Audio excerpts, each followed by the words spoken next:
ٹھیک ہے انور اقبال صاحب، ابھی طرح پاکستان کا جو میڈیٹر کا رول ہے اس پر بات کر لیتے ہیں. کیا سمجھتے ہیں آپ، یہ پاکستان کی حالیہ تاریخ کی سب سے بڑی سفارتی کامیابی تصور کی جا سکتی ہے؟ بالکل بالکل، یعنی آپ دیکھیں کہ کس طریقے سے آپ انوالو ہیں.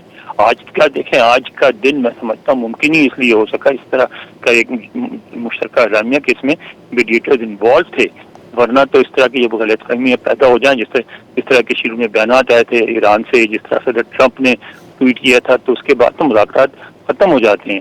مگر چونکہ بیچ میں میڈیٹرز بیٹھے تھے، انہوں نے اس بات کو یقینی بنایا کہ عمل جاری رہے، رکے نہیں. ٹھیک ہے، اور آپ کیا سمجھتے ہیں کہ پاکستان کو اس ثالثی سے سیاسی اور معاشی سطح پر کیا فوائد حاصل ہو سکتے ہیں؟ دیکھیں، ایک سیاسی یعنی ڈپلومیٹیکلی آپ یہ دیکھیں کہ آپ کا جو ہے، آپ کی حیثیت بحال ہوئی دنیا میں ایک اہم ملک کے طور پہ، ایک باعزت ریسپیکٹیبل ملک کے طور سے، جس نے ایک بڑے عالمی معاملے میں بہت اہم رول ادا کیا. معاشی فائدوں کے لیے اس طرح کے عمل میں آپ شامل نہیں ہوتے، یہ معاشی فائدوں سے الگ بات ہوتی ہے، لیکن معاشی فائدے اس کے ضرور ہوتے ہیں. اب اگر ایران میں تعمیر نو کا کام ہوگا تو اس میں ظاہر ہے پاکستان بھی ملوث ہوگا. اگر اس خطے میں مثلا گیس پائپ لائن جو ہے اس پر سے پابندی اٹھ جاتی ہے، پاکستان تک گیس پہنچنے لگتی ہے، تو وہ پاکستان کے لیے بہت بڑا فائدہ ہوگا. اگر اس خطے میں تیل جو ہے، تیل کی فراوانی ہوتی ہے، اس کو پاکستان کا فائدہ ہوگا. تو اس پورے عمل میں آپ کو ڈپلومیٹک جس کو آپ نے کہا کہ سیاسی فائدہ بھی ہوتا ہے اور معاشی فائدہ بھی ہوتا ہے، لیکن اصل مقصد ہے وہ کہ ہمارے خطے میں جنگ، ایک بہت بڑی جنگ کے خطرات تھے، اس کو پاکستان نے سمجھا، اس کے مطابق ریئیکٹ کیا، رد عمل کا اظہار کیا، اور جا کے آگے بڑھ کے ہم ان کی کوششوں میں پارٹیسپیٹ کیا.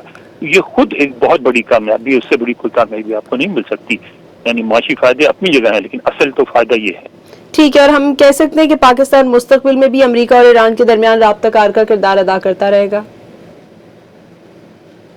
بالکل ضرورت ہے، اس میں تو کہہ دیا گیا معاہدے میں، آپ کو نامزد کرنے گیا کہ پاکستان اور قطر کو کیا اس پورے پروسیس میں انگیج رہیں گے.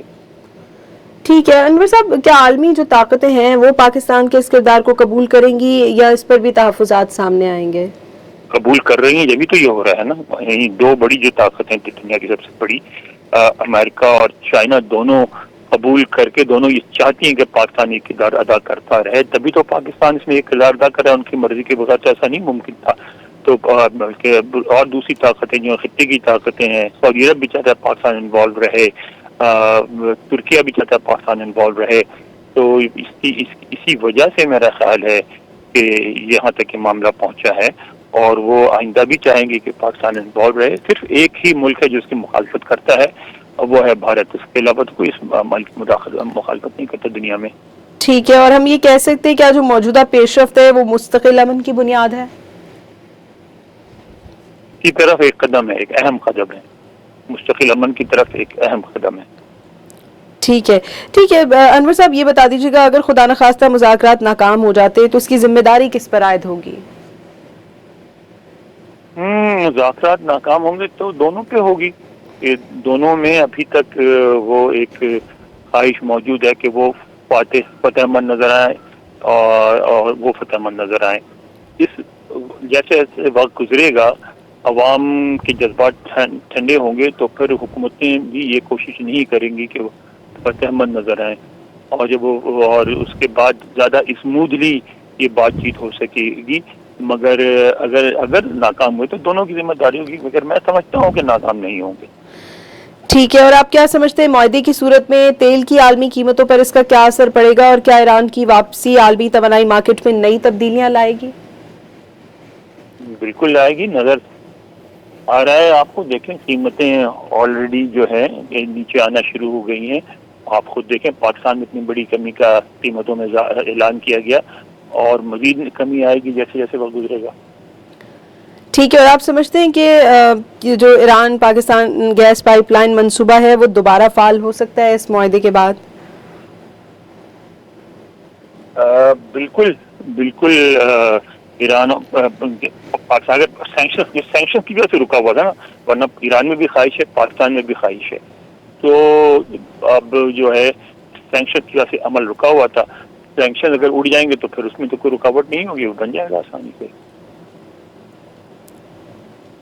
ٹھیک ہے, ہمارے ساتھ موجود تھے انور اقبال صاحب. پاکستان اور قطر کا امریکہ ایران مذاکرات کے اختتام پر اعلامیہ جاری کر دیا گیا ہے. مذاکرات میں مزید تکنیکی بات چیت کے لیے نیا طریقہ کار طے کیا گیا ہے. 60 روزہ روڈ میپ کے تحت تکنیکی مذاکرات فوری طور پر شروع کیے جائیں گے. امریکہ ایران نے اعلیٰ سطح کی کمیٹی قائم کرنے پر بھی اتفاق کر لیا ہے. آپ کو یہ بتائیں کہ امریکہ اور ایران کے مذاکرات کے اختتام پر پاکستان اور قطر کی جانب سے جاری مشترکہ اعلامیے میں سفارتکاری, تکنیکی مذاکرات کے تسلسل اور 60 روزہ روڈ میپ اور خطے میں کشیدگی کم کرنے کی ضرورت پر زور دیا گیا ہے. دونوں ممالک نے مذاکرات میں پیش رفت کا خیر مقدم کیا اور فریقین پر زور دیا گیا ہے کہ حتمی معاہدے تک بات چیت کا عمل جاری رکھا جائے. پاکستان اور قطر کا امریکہ ایران مذاکرات کے اختتام پر اعلامیہ جاری کر دیا گیا ہے. مذاکرات میں مزید تکنیکی بات چیت کے لیے نیا طریقہ کار طے کیا گیا ہے. امریکہ اور ایران کے مذاکرات کے اختتام پر پاکستان اور قطر کی جانب سے جاری مشترکہ اعلامیے میں سفارتکاری, تکنیکی مذاکرات کے تسلسل اور 60 روزہ روڈ میپ اور خطے میں کشیدگی کم کرنے کی ضرورت پر زور دیا گیا ہے. دونوں ممالک نے مذاکرات میں پیش رفت کا خیر مقدم کیا ہے اور فریقین پر زور دیا گیا ہے کہ حتمی معاہدے تک بات چیت کا عمل جاری رکھے. 60 روزہ روڈ میپ کے تحت تکنیکی مذاکرات فوری طور پر شروع کیے جائیں گے.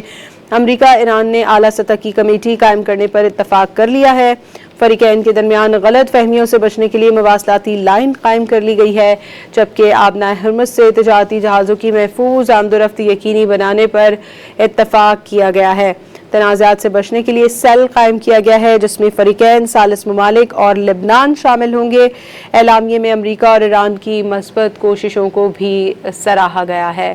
سوئٹزرلینڈ میں امریکہ اور ایران کے درمیان مذاکرات کے اختتام پر مشترکہ اعلامیہ جاری کر دیا گیا ہے. 60 روز میں حتمی معاہدے پر پہنچنے کے لیے روڈ میپ بنایا جائے گا. امریکہ ایران نے اعلیٰ سطح کی کمیٹی قائم کرنے پر اتفاق کر لیا ہے. فریقین کے درمیان غلط فہمیوں سے بچنے کے لیے سیل قائم کیا گیا ہے. فریقین, ثالث ممالک اور لبنان شامل ہیں, جبکہ اعلامیے میں امریکہ اور ایران کی مثبت کوششوں کو سراہا گیا ہے.